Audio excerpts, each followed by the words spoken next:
Hey everyone, welcome to episode 16 of the Experience.This.Travel show. I'm Lori Timoney with Virgin Experience Gifts. Happy to be here. And I'm Christian Watts with Magpie Travel, also happy to be here. And I'm Bruce Rosard. I'm one of the co-founders of Arrival, and really excited about this show. I think we've got two great guests with us and a topic that doesn't get talked about much in our industry, and I'm really looking forward to it. First of all, we have Sally Bunnell from NaviSavi. Sally, would you like to give us a quick intro? Yes. Hi, I'm the CEO and founder of NaviSavi. We are a video-only platform in which users upload unedited videos of places they recommend. We make each piece of content, we verify it, and make that content searchable and bookable. Great. And we have Ryan McElroy, one of the co-founders from Jerne. Hello, everyone. Very excited to be here as well. Jerne is a marketplace that connects the content creator economy with the hospitality industry, double-sided marketplace, and fast-growing company, and excited to be here and share some of our findings and a little bit more about the company. Awesome. So I want to start with this. This is my main premise for this show that I call the collision between content creators and experience creators. And where this comes from in our world of experience creators, to me, is a new funnel. So we have this funnel of direct bookings, and that's kind of the holy grail that everyone wants: direct bookings, top margin, or so they think. The second major funnel, and that funnel includes a lot of SEO and Google work, of course, and Google things to do. The second funnel, OTAs and third parties. For example, Virgin Experience Gifts, like Lori works on. And that's a huge part of our business, is that distribution funnel. I believe this represents another funnel, a new funnel, which is why this show is super important. The funnel of content creators and how content creators can work with experience creators in a whole different business model. So that's what this show's about. Sally, I know you've been working on this for a while. Why don't based on that kind of intro, give us your perspective on that. Yeah, I think obviously this has been a marriage that's been meaning to happen for a long time. And, you look at some of the big players like Instagram trying to do a shop button, and, travel's really kind of had the separation between the two. And I think it's a natural marriage in which it's a no-brainer. These people are already out there doing these activities or promoting, some of the travels that they have, and businesses are looking to reach a specific audience that I think is now found more on social media than the original channels. So yeah, that's kind of my opinion, that this was a long time coming. And I think the travel industry is finally saying, all right, we have to jump on this path now, as it's going to happen with or without us. So are you seeing monetization happen for the experience creators? I know you have a deal where you pay the content creators, and we'll talk about that in a minute, but for the experience creators, tour activity attractions providers, are you seeing monetization coming through this new channel? We do ours a little bit different than like Jerne does. So we basically take a model in which users upload videos unedited of places they've been and recommend. So it's kind of the reverse funnel. It's not matching them with an experience that they've never done before, but it's already a tried and true place that they're going to recommend regardless. So we pay for that content up front, and we then marry that to the experience directly. So we still involve a content creator, but it's kind of a different funnel. It's money up front versus, we think that everyone is a content creator. Everybody has a cell phone that shoots 4K quality, shameless plug. And, so with that, we don't identify, just by reach or how many, people you have on following you on Instagram or TikTok. We see your community and your micro community as usually, friends and family are your first stop for recommendations. So we kind of start the path there, and then we expand that obviously to a lot of our creators that are already influencers. Well, my question that I don't feel like you answered is, do you know of tour operators, attractions that are monetizing this funnel? Yes. I have directly in mind. We have some tour operators that we put this together with and sending it out, and it's already seeing about a 40% conversion based on just their websites alone, having the video content with it. Okay, so we'll dive into that further. Ryan, you've been doing this for a while as well. I think primarily working with hotels, hospitality, and maybe some DMOs. Are you working with any attractions at this point, or experience creators, as we call them?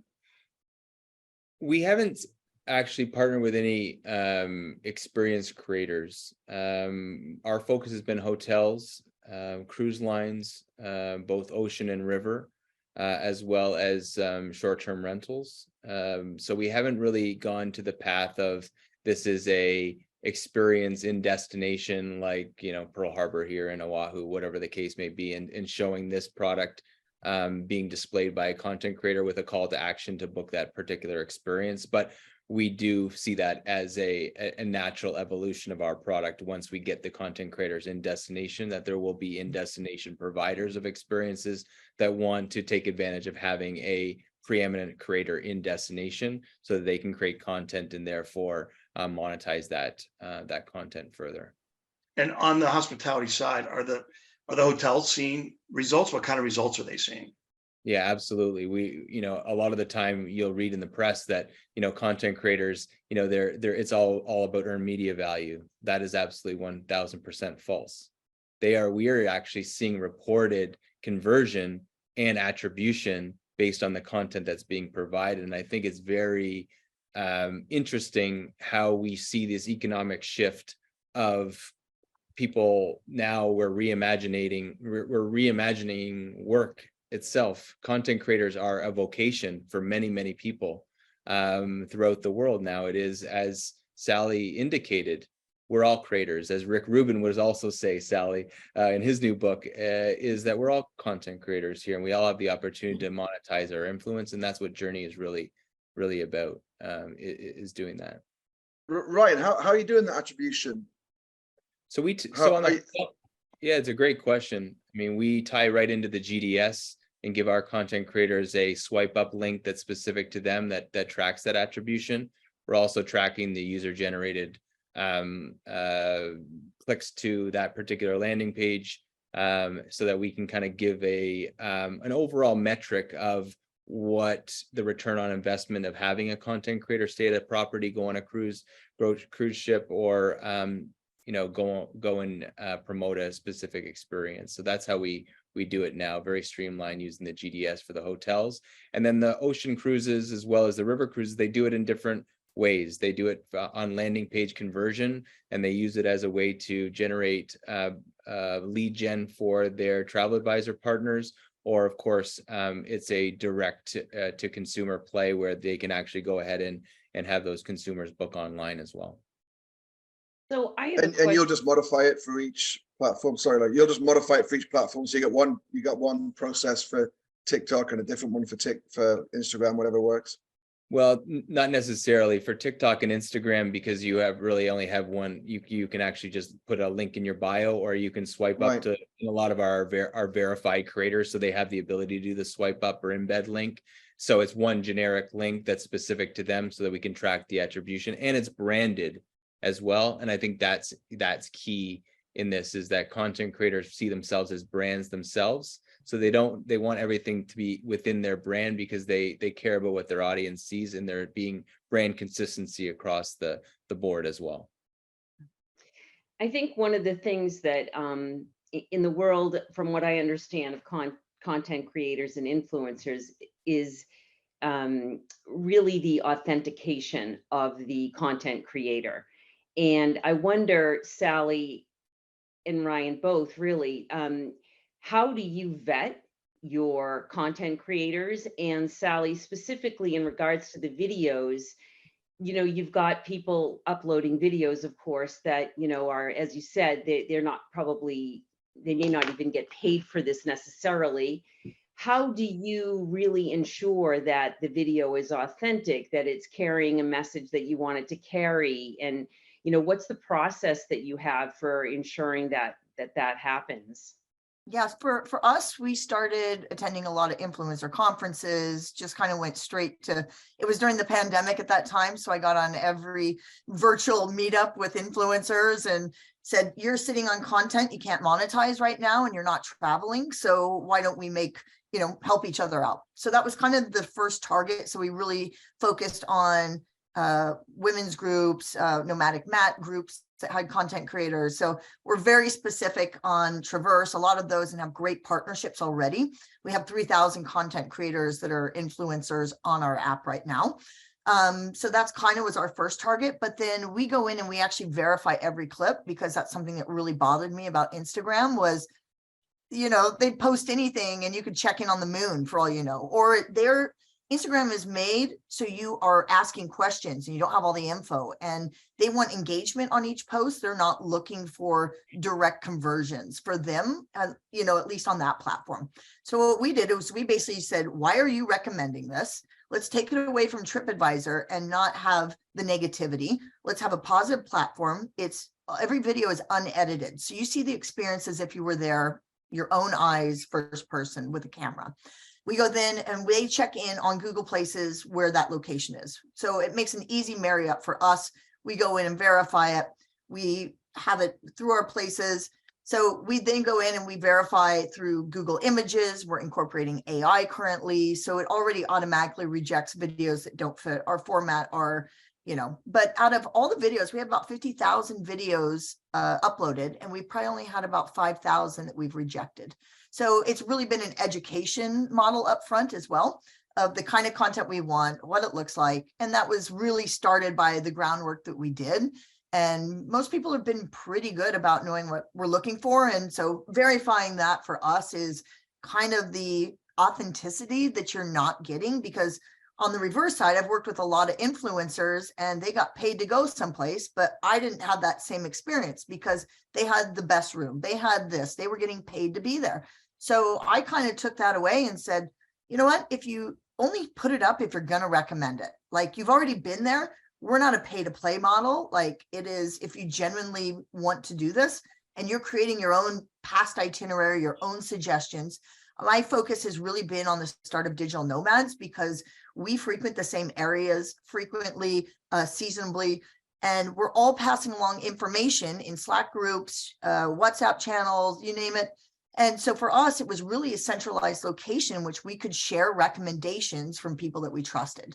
And they're already putting it on social media. So I want to ask Ryan, because I'm going to guess your models, well, your models are different, but Sally's put a lot of emphasis into unedited video to get that feeling of UGC and authenticity. I'm going to guess that a lot of the video on Jerne is edited.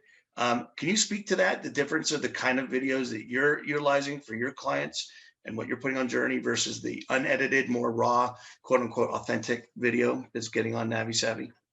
Yeah, I mean, our model is definitely much different. In order to engage on a Jerne hosted experience, you have to go through that hosted provider.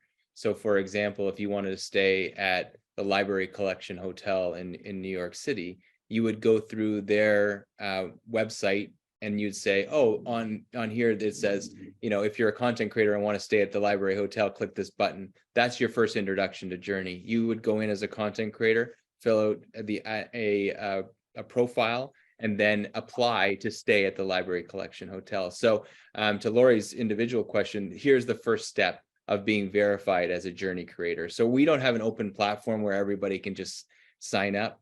At the very beginning of Jerne, you had to go through a one of our vendors. So that was the kind of the tipping point, or the first introduction to Jerne. Once you're actually in there, now to your question, Bruce, it's really the hospitality provider or experience provider, in this case being the Library Hotel, and then the influencer, to start to talk about what it is that they're trying to get out of this experience. What do they want to highlight? You know, in the Library Collections Hotel, their room numbers are all the Dewey Decimal System, right? So they want people that are kind of an individual that is a lifelong learner, that loves to be in the heart of the city and wants to tell this unique story about what makes the library collection different. So it's more of a crafted storytelling. And I think that's what's great about the content creator economy, is that they are wonderful content creators and they tell these amazing stories. And that's what makes us a little bit different than Sally, which is more of an open platform where they're just more of an authentic, their authentic self, and not being necessarily, it's not a collaborative thing with the hospitality or experience provider in this case. Yeah. how do you avoid engaging with the fakes? You know, the people that are just not going to bring the business to a brand, for instance. Yeah, I mean, that's always it's an interesting balance here at Jerne, because when you actually promote a particular experience provider, there isn't a monetary incentive for them in a form of a commission that is paid back for not only their influence, but their impact on attributable bookings, Lori. So what's wonderful about that is that in order to pay you legally, we need to actually know your address. We need your ID and all of these things so that we can pay you. So it's amazing at Jerne, we've seen people, they give us all of the information necessary in order to pay them in a professional manner. And I think that's at the heart of Jerne, is the professionalization of the creator economy as it relates to the hospitality industry. And that's what we're seeing, is that this is a business transaction.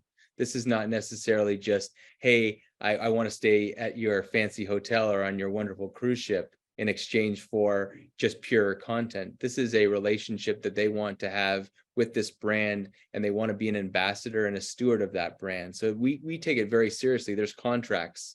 There are, what are the deliverables? Those deliverables are uploaded into our platform, so that there's checks and balances here. And it is very much a self-policing marketplace, just like Uber, just like all of these organizations.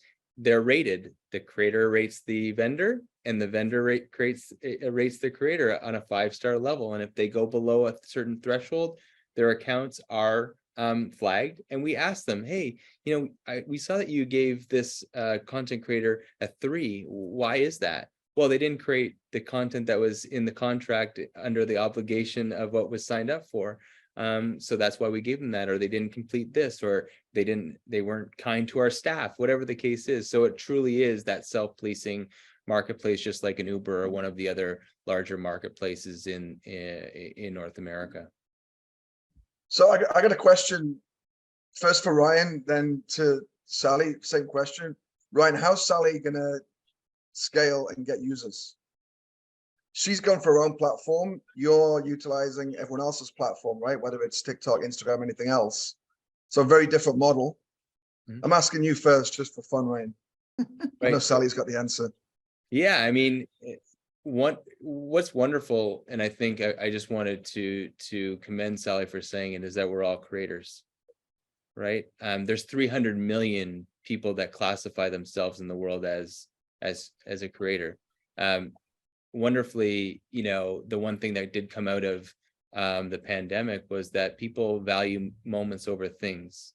There's a reimagination of work. I'm here in Oahu, and we're on video here, and next week I'll be in Toronto. The week after that I'll be in Chicago, and now we have the mobility that we might not have had because we might have been tied to a desk. So to answer your question, I really think that there's just going to be more and more opportunity for people to show their influence and their impact, and they want places to be seen that aren't necessarily all about, you know, that I was there first. Or we all know, you know, when you're on Instagram first and you're creating content, or on Snap or on TikTok, if you are late to the game, you're not able to scale as quickly. But, you know, I think the world rewards great work. And if Sally has a platform that highlights that great work, and it comes from a very authentic place, I think she has all the ability to scale it. And sometimes it's not always about how many human beings are on platform. It's the content that's being created on platform, and how it's being shared as well. If that would be mine. That was like a Canadian response or something, just like a nice Switzerland, I think, right? Like- nice Very response. Switzerland, yeah. They're very political, maybe, but it was from the heart. If that, There's no points for talking from the heart on this show. Not on this show. Sally, Well, for my platform, my advisor and one of my very best friends was the first hire at TikTok in the US. So her words to me was, and many other advisors, never create a platform that based on someone else's API, that you are relying on another business to continue to run your business. And as we look in the face of TikTok maybe being taken down from the US, from all these other countries, where are you going to go now? Yes, you can go to Instagram Reels. then your market is flooded.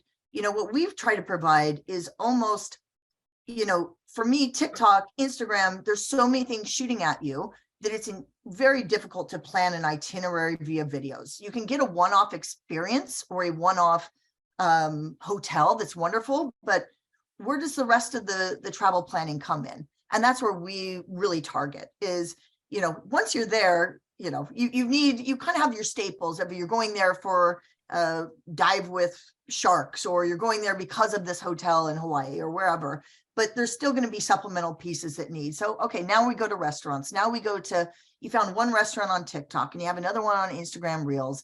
And we're just really here to kind of be able to quickly get a quick glimpse and search that content without having to watch 20 minutes in a song and this and that. And then the song doesn't play in the country that I'm in when I'm trying to listen to it. And so coming from the music industry, I also see a lot of Meta really clashing with the music industry in Australia, and they're pulling a lot of their music content. So music is something that really drives a lot of content creators. They're picking out the songs, they're really getting a lot of traction with that. So, ours is all natural. So there's a lot of different plays, and that's why I created my platform to stand alone, because I'm not reliant on anybody else. And we've already built 50,000 videos on this platform. So we've got a good head start in that capacity. But how about the user side? Would you partner with someone? I mean, TripAdvisor started their social thing, and I'll be nice, it didn't work. Would you partner with someone on that side? If TripAdvisor wanted now a video platform, you could be a B2B solution for them? I think we've already are in talks with other B2Bs at the moment. I can't say too much, but we're really looking at it as a content licensing play versus being partnership. So that's something that we're kind of looking at an avenue for additional revenue stream, not just based on bookings. So, I think that it is going to be, yes, it'll be a critical mass, but we know who our target market is to start with, and that's been digital nomads. There's millions of them floating around now. And, we also have a social give back component to that by slow traveling and being in these destinations. And we really try to highlight mom and pop locations, because everybody's going to know about the 14 great restaurants in Cape Town and what to go do, but we're really there to kind of look at the communities themselves and giving back to them as well. So, Sally, I don't really understand. I'm sorry, go ahead. You go, Lori. To ask you, Sally, what type of businesses are you working with now? So obviously, somebody has to get paid. I mean, people are uploading the video, and I know that you're paying them if you find the video is appropriate, it's going to work, whatever. But then you have to get paid. So who's paying you right now? I mean, what are some of the businesses that you're working with? Are they DMOs? Are they hotels? Are they, what type of businesses? Yes, I can't say too much, but we're in the process of signing a content licensing deal with a very big player to provide content in destinations and through destinations. We also have, we're really kind of looking at everybody, even the provider themselves, being able to upload their own content. So we also work with boards of tourism, DMOs, because they don't want to just work with one influencer and put all their money in one bucket. So now they're able to look across, thousands of videos covering their destination and handpick what they want for a fraction of the cost. If we're paying a $1 per video and we upsell that, 10x, we're already doing really well. And yet, can handpick from a collection of providers, and those providers then in return say, that's my content. And then they have been resharing that content. So we're seeing it in a little bit different form because they've already been there once. So it's not, and usually that network, how I kind of started NaviSavi is people were saying, I saw you were just in Sri Lanka. I've always wanted to go. What should I do? Blah, blah, blah. So I just put all my videos up and send them an entire video playlist. Categorize them. So let's say, I'm looking for specific, okay, I'm a DMO. I want like the overall destination. I want hotels. I want restaurants. Yep. And can you imagine an experience provider utilizing your service, and what would they be looking for? Are they going to be looking for destination videos? I mean, have you had any experience providers that you've worked with? Yes, I'd say experience is maybe a little too small for us. Usually it's those individual experiences that build up a tour. So tours have really been a big push for us because it's kind of an underserved market right now of building a customized itinerary. And a lot of, we have a provider that we've been working with out of South Africa. And, just being able to show the individual places that they stop on the tour, but also being able to, if I wanted to self-guide this tour on my own, I could see some of the highlights itself. So, we've got I've been doing a test case with the city of Chicago and a lot of their individual businesses. So it's been interesting to have them upload content themselves to our platform and be put into an itinerary building we're working with the Concierge Association there. So now they're utilizing our videos to help build. You're not seeing a direct conversion from that, but they're giving you itinerary suggestions based quickly through video of like, all right, hotels, this, not hotels, but these restaurants, this price point, blah, blah, blah, within such distance, and bam, you can watch all the videos quickly and get a quick gist for yourself. So those are kind of the routes that we're taking versus, it's a little bit not as direct conversion. Yeah, not as direct conversion as you take. I saw a video and I booked this, but we do see that, especially in our nomad community. They see it on our social media, and we're posting to each other and said, I'm going to Sri Lanka. I saw you guys went to Ella, or I saw you're down in Weligama. Like, where should I stay? Where'd you stay? And I sent them a NaviSavi. And I said, yep, as we're introducing that to the market. And they said, it was great. I came in and you already had 40 recommendations instead of me going to the Slack channel and re-asking for everything and getting Google links. And So is there an attribution from the video on NaviSavi to the booking? Yes, so you have a direct link. And we're incorporating that as right now we had our partnership with booking.com, and then we were working with Stay22 to integrate, but we most recently will have access to wholesale, in which we're going to be providing an opportunity for experiences to come in and put their directly through our platform. And then we take a rev share of that. So you would go with a wholesaler, an OTA, a Viator, Get Your Guide kind of company on the experience. Yes, right now we're currently working with those companies, but if we can find a way to almost be the Shopify of travel and marry those two directly and give our consumers the lowest price and the biggest gains to their small businesses, just based on needing eyeballs. So that's kind of the path that we're attacking, and obviously the content When you licensing. become the Shopify of travel, let us know. We'll invite you back. Yeah. I mean, does your app access the Wi-Fi? how does it access Wi-Fi? Does your app access the Wi-Fi? That was a Congress. Obviously, nobody watches the TikTok Congress thing from last week. Fine.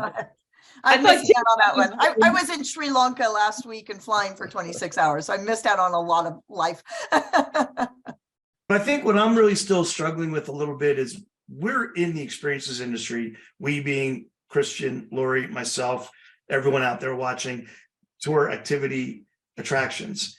And I'm trying to understand the best way that this type of funnel will impact that industry. So Ryan, when you say you're using the GDS, that makes me wonder, all right, you're very hotel focused for now. I mean, that's how you're building your business, cruises, but our operators are not on the GDS for almost exclusively. They're not on the GDS. Probably most of them don't even know what GDS stands for. So how are you going to get beyond the GDS, do you see?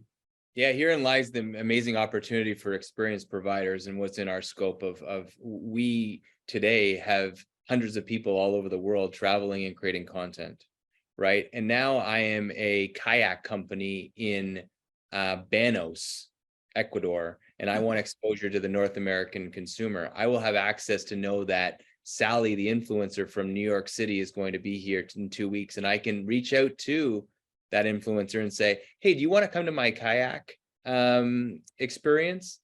And they go, oh my goodness. And one thing I know about experiences is the net promoter score is off the charts on experiences. People don't go just for the destination.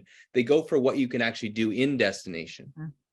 So being able to marry the accommodations with the things to do with the restaurants to experience. And when you package that all together, that's where the magic happens.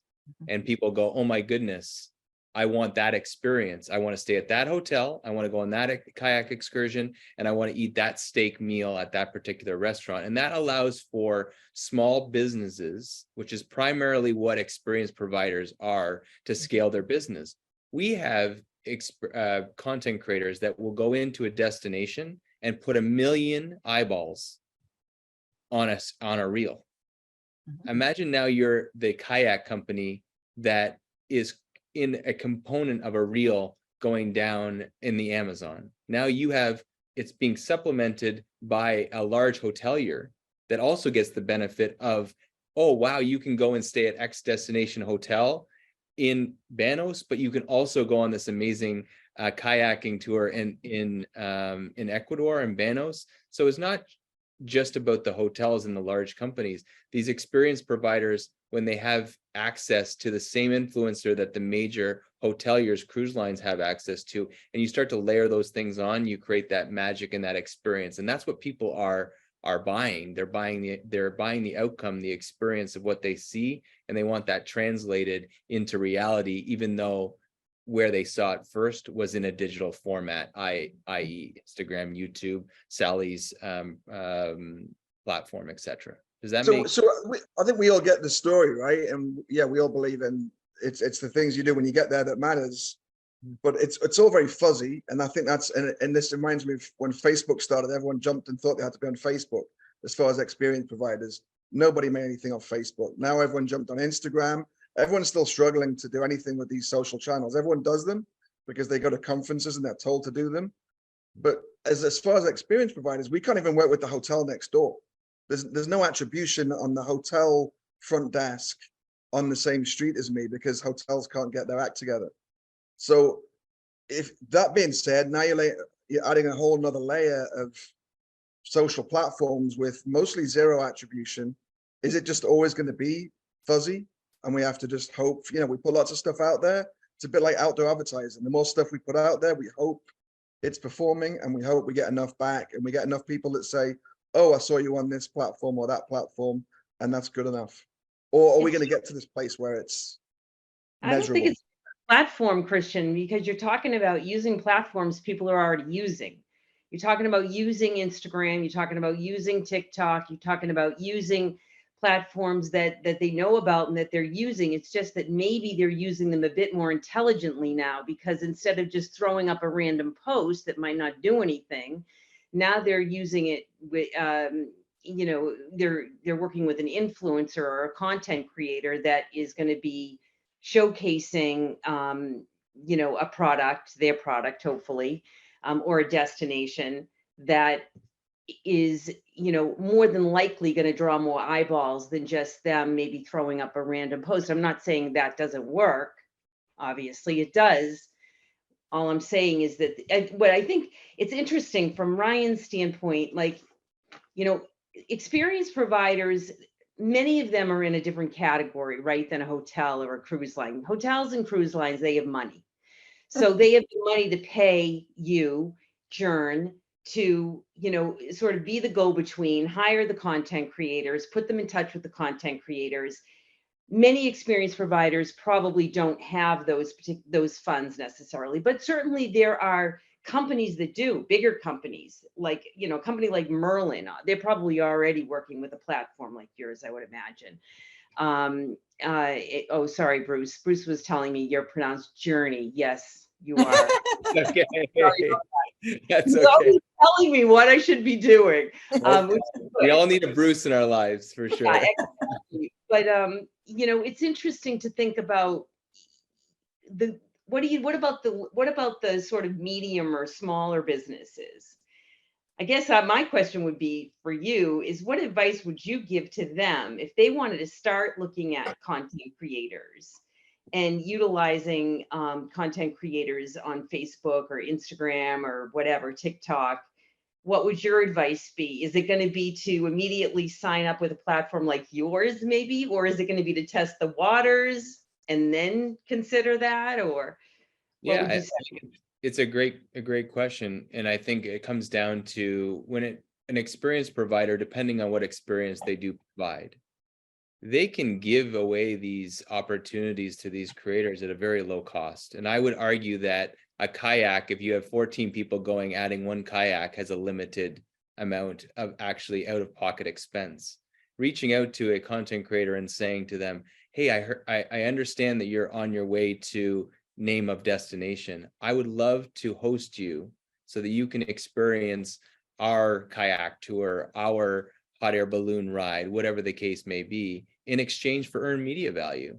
And I would, dollars to donuts, the earned media value, if it's the right influencer, you will actually get a higher return on investment. To your point earlier, Lori, you're leveraging their audience. You already know when you go on Instagram and say, oh my goodness, this person has 1 million, people following them. It's the right demographic of people that use my experience and go on my experience. All I need to do is invite them to experience my chocolate making facility in named the destination. There's usually very little cost associated with that to add a body or two, and you get user generated content. You get earned media value that has a true value to it, because if you had to buy these impressions on Instagram, TikTok, YouTube, etc., you'd have to purchase that. So I would say test the waters, yes, but test it in the right waters where the fish that are actually biting and are swimming, where you have the ability to catch them. Putting a rod into the ocean, randomly makes no sense. But if you can put it in there when you know that that there's fish underneath that, and you've chummed the waters, I think that makes a little bit more sense. Well, I believe that's what Jerne has done. And hold on there, Sally. We want to ask you the same exact question. What you recommend?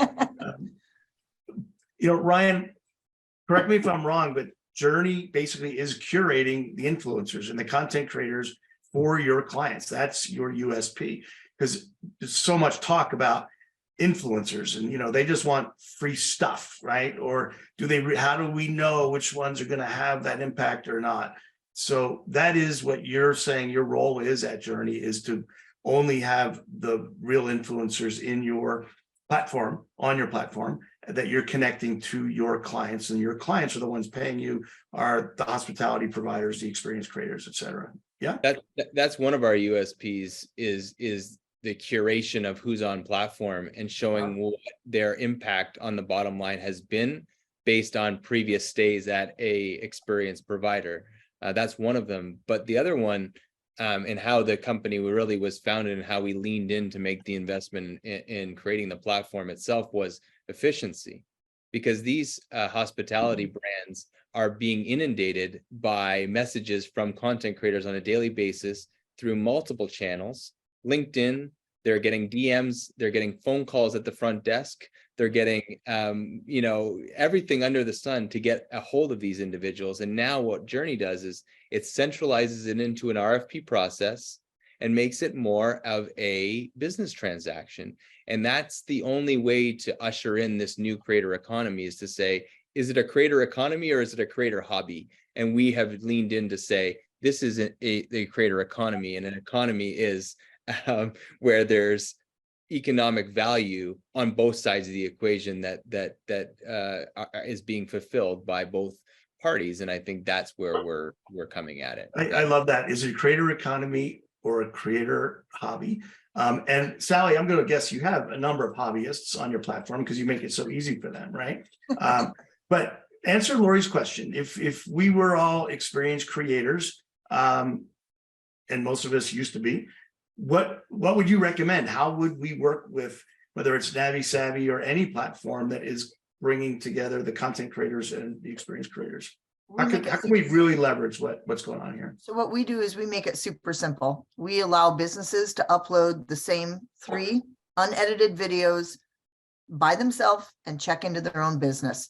We have a business account, so it is a business uploading that content, but we still help you in saying, show 3, we kind of give you some insights of, show us 3 different, totally different places. If it's a restaurant, maybe there's an outdoor patio, show us some of the food, some of the ambiance, and a dance floor, or the same with a hotel. So they can upload their own content. And it's shocking how many I'm like, well, I don't know how to do it. I'm like, trust me, this is all you got to do. And you are now free advertising for yourself, because we basically put your content into a reverse funnel. Instead of an influencer shooting out this piece of content to 1 million people and not knowing the conversion, we're going the opposite route. I'm in destination, I'm looking for an experience of $2, or I'm looking for a restaurant, or so we're kind of almost later in the funnel of once you've either decided where you're going, now you have opportunity to really look at those individual businesses. I mean, it's the mom and pop ones that are hurting the most because they're now putting it onto a larger platform and getting a cut taken and another cut. So if you could just upload and basically advertise for free, just being found in the search query, that are naturally going to come to you just by location, different filters. Now you're comparing apples to apples. So But that's not- kind of naturally- commission on any kind of conversion right now. funny. You're not charging any commission on. Not right now. So get on the platform while you can. And that was kind of our thought, was get as many people on, show you, what we're doing, and then we're going to start making, bookings off of that. But, that's kind of a secondary revenue stream for us. Yeah, But I love I that. want small businesses to be able to put up their content, because those are the experience providers that I'm going to, is the Zipline company and, Sri Lanka and all these different places. And it's like, well, I'm part of Viator, or I'm part of this, or I'm part of Get Your Guide. But I go to the experience provider and I know what they charge in person versus outside of that. And if we can marry these two together and offer best prices and better, more money in their experience providers pocket, for me, it's, I'm trying to be Switzerland, but, make a win-win. Right now, do you have monetization? I'm going to guess you don't have monetization yet, and you're going to rely on a licensing agreement that you've been talking about, things We like have that. monetization through the bookings, so we Through already have that. bookings, okay, Yep. that you're We do. passing through booking.com or Stay 22, and soon, or already with some of the experience OTAs, and you're just getting a rev share off of their commissions. Yeah. Currently, and then we look to Yeah, bring it's that the trip planning paradigm, isn't it? How do you get users is the question. But it's interesting, you're coming from opposite ends. So Ryan's focused on the big platforms that have the users. You're trying to build your own. It'd be just interesting to see where this goes. Obviously, I like the big platform play. I think the argument about not building on someone else's platform it works sometimes, but everyone builds on Google. Nobody owns, well, some shareholders own Google, but we all build businesses based on SEO. And if Google disappears tomorrow, half the travel industry is out of business. Yeah. We also build on Instagram, Facebook, all these other platforms. I don't think there's anything wrong with building on someone else's platform. But the problem with the platforms is they won't let you off the platform, which Yeah. is Ryan's problem, is that attribution problem. So And he's we're like stuck in looking the at an middle. AI play to follow in with that, as you're starting to look at, Expedia building out itineraries. That's something else that Well, we're not NaviSavi. allowed to have an experience this Don't show. get me started on that. It doesn't talk about AI. I know we'll lose Christian pretty quick, but I mean, that's something else that we're looking for, just brand awareness with our Tell us videos. about your AI play, Sally. I can't say too much, but basically, we're looking to get in the game by providing our video content to help build itineraries. So since we already have the location based, it makes it very easy to serve up. It's unedited. It's not attributed to one individual creator. And now we have a wealth of video content that you can quickly see and sort through. So Since you mentioned it, I think AI plays into both your hands, because I think we're going to end up with we're going to end up with billions of junk videos that are AI generated, and they're going to be generally awful. So having that actual creator, having that real person that, for at least for a while, until you can make videos as good as Mr. Beast with AI, then I think that plays into your hands. But you're playing catch up, right? This is gonna catch up with you guys. And there will be Mr. Beasts with a click of a button. Yeah, I got to mention AI and Mr. Beast there. How good is that? Your day. I would argue there's also a case for blockchain in there. All right, enough, isn't it time we Yeah, I think we're about done now for the. sorry I ever said that dirty word. Yeah. No, AI. Anyway, any last thoughts or questions from anybody? Yeah, I'm a little stuck on the attribution side, just because I think that's really, I don't understand from an Instagram or a YouTube or a TikTok how the attribution gets through to the booking. But I don't think that's a short answer. That might be a longer answer. it's a short answer. It doesn't. And that's a question that maybe Ryan don't, but do you know what your conversion, rates are on some of that? I guess that was something that I always struggled with in knowing how to, 1 million impressions, but what does that equate to bookings? I guess if I was on the other side of that, that was kind of my only You're thought. getting paid for bookings. Benefit of You have to. Jerne. Hmm?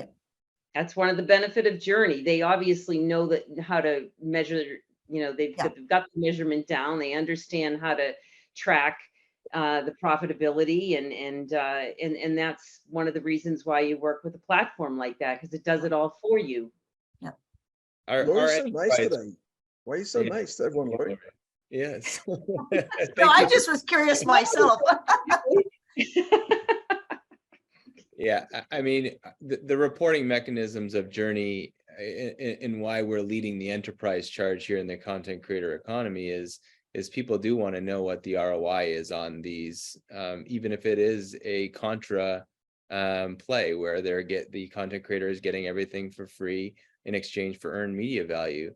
But we are ushering in a world where it used to be user-generated content. Now my argument is user-generated assets, and that these content creators are wanting to monetize their assets in perpetuity.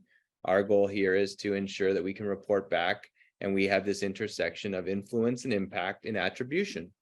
And that's how this is not new to consumer packaged goods. We're just ushering in it for the experience providers, and that's where we're leading the charge. And the more and more people are experimenting, like Sally's experimenting on the video side, and have more of a democratized version of a niche YouTube type of experience. I think that's a great play. Jerne is looking at different ways of showing value to the creator economy, and I mean, it really comes down to audience and trust, right? I, as a consumer, trust people that I follow on Instagram, YouTube, etc. If I wanted to know more about the experience world as far as hospitality, I'm going to follow Laurie, Christian, and Bruce, because they are preeminent authorities in that. And the more preeminent authorities that we create in the travel sphere or the hospitality sphere, the more trust that's associated with that. And that's where you start to see better conversion, where the person comes in and says, oh my goodness, I'm following Laurie because I had the same exact way and view of the world. So when she says, oh my goodness, when you go to Hawaii, you need to do this particular hike, this particular excursion, I trust her enough that I'll click on her button and support her. And I think that's where this is going to be eventually, is it's not a winner or a loser type of environment. It's just a change in how people buy and how they want to support someone that they are consuming their content. And I think that's where we at Jerne are trying to say is, hey, these creators deserve to be paid in conjunction with the influence and the impact they have on bottom line bookings. And when we start to make that conversion, I think that is where we're going to start to see us being able to say to Christian, hey, if you put this person on here, they are going to be able to drive this amount of attributable bookings over the course of X amount of years or X amount of months that justify why you invested them in the first place. My only problem is then I can't get in the hotel. It's too famous. Well, we have two examples I always like to say is Iceland. 10 years ago, Iceland put a whackload of content creators and famous people into Iceland. Then Iceland went crazy in terms of a destination. And there's a hotel in Quebec. You've probably all seen it, where you can actually see wolves and they come right up to you in the hotel, not inside the hotel, but through glass. It's sold out until 2024. Wow. And there was no billboards in Quebec to go to this hotel. There were no huge press. It was all content creators telling a story authentically about why you should bring your family for an experience of a lifetime when your kids are still small. Walt Disney is a storytelling brand.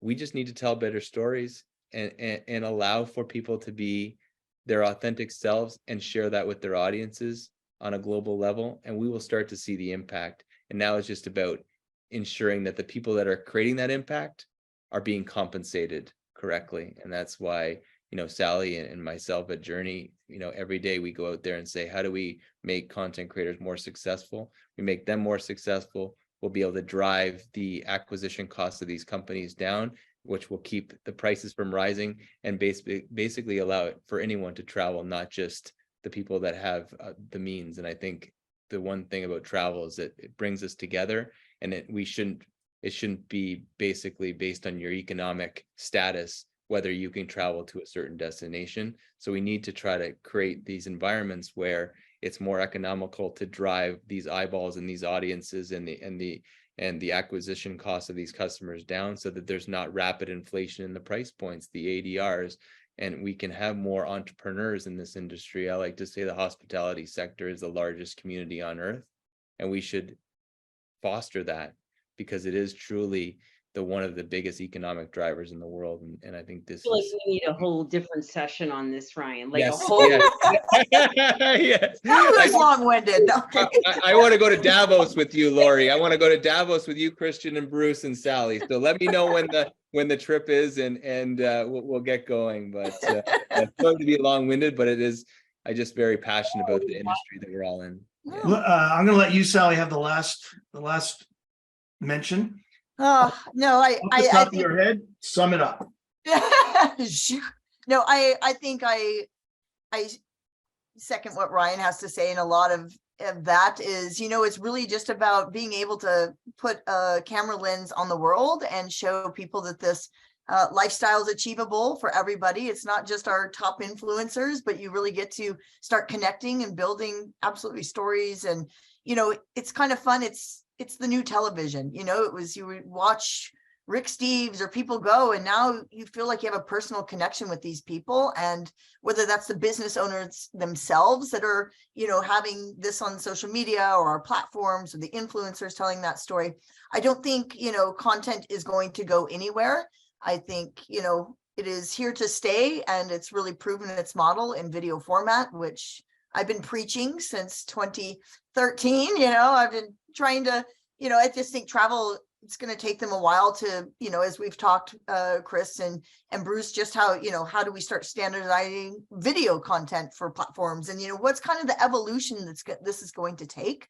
And I think it's really just putting, bright minds together, and, whatever we can do to shine a light on these small businesses themselves and these experiences, so they have a better reach and network for, getting to the masses. So, it's a lot of experiences, I believe, are 1 to 2 days before when you book. So how do we highlight that ahead of time and really drive traffic based on either a single experience, or when you're there, know about it before you come. So Well, awesome, Sally. I can't wait to talk to you in Puerto Rico at Wonderful Women in Travel Summit on this exact topic. And great to have you on the show. Ryan, thanks for joining us on the show. To the co-hosts, Christian and Lori, once again, show 16, Experience This, is in the books. Thank you all. Appreciate it. Take care, Thanks, everyone. guys. Bye. Sally, Ian, Good to see you guys. Bye. bye.